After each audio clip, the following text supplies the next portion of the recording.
গতকাল দেখলাম এনএইচআই ফিরিঙ্গিতে যে লোকগুলো ফুটপাতের ধারে বসেছিল তাদেরকে তুলে দিল, যেটা এনএইচের জায়গা, এখানে ব্যবসা করতে পারবেন না। তো এনএইচ এই রাস্তাটা দেখতে পায় না, এটা কে ঠিক করবে?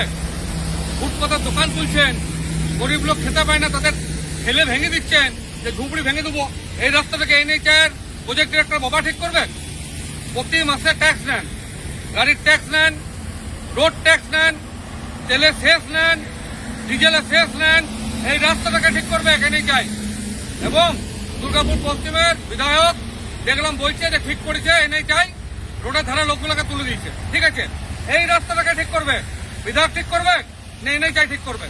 এই রাস্তায় যদি কোনো অ্যাক্সিডেন্ট হয় তার দায় কে নেবে? বিধায়ক নেবে না এনএইচআই নেবে? এইটাই জানতে চাইছি। নীতিন গডকরি, আপনি তো ইথানল পেট্রোল দিচ্ছেন, এই রাস্তাটাকে ঠিক করবে। যদি রাস্তাকে অ্যাক্সিডেন্টে মারা যায় তার দায় কে নেবে?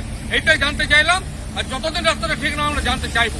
মাতৃভূমি সহ দুর্গাপুর জিন্দাবাদ, ভূমি রক্ষা কমিটি জিন্দাবাদ।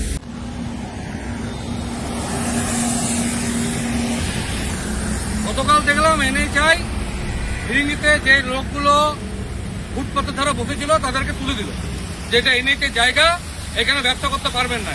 তো এনএইচ এই রাস্তাটা দেখতে পায় না, এটা কে ঠিক করবে? ফুটপাতের দোকান তুলছেন, গরিব লোক খেতে পায় না, তাদের ঠেলে ভেঙে দিচ্ছেন যে ঝুপড়ি ভেঙে দেবো। এই রাস্তাটাকে এনএইচআই প্রজেক্ট ডিরেক্টর বাবা ঠিক করবে?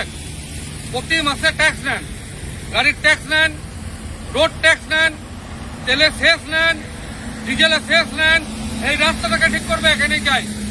এবং দুর্গাপুর পশ্চিমের বিধায়ক দেখলাম বলছে যে ঠিক করেছে এনএইচআই, রোডের ধারে লোকগুলোকে তুলে দিয়েছে। ঠিক আছে, এই রাস্তাটাকে ঠিক করবে বিধায়ক ঠিক করবে না এনএইচআই ঠিক করবে? এই রাস্তায় যদি কোনো অ্যাক্সিডেন্ট হয় তার দায় কে নেবে? বিধায়ক নেবে না এনএইচআই নেবে? এইটাই জানতে চাইছি। নীতিন গডকরি, আপনি তো ইথানল পেট্রোল দিচ্ছেন, এই রাস্তাটাকে ঠিক করবে। যদি রাস্তাকে অ্যাক্সিডেন্টে মারা যায় তার দায় কে নেবে? এইটাই জানতে চাইলাম। আর যতদিন রাস্তাটা ঠিক না আমরা জানতে চাইবো। মাতৃভূমি সহ দুর্গাপুর জিন্দাবাদ, ভূমি রক্ষা কমিটি জিন্দাবাদ।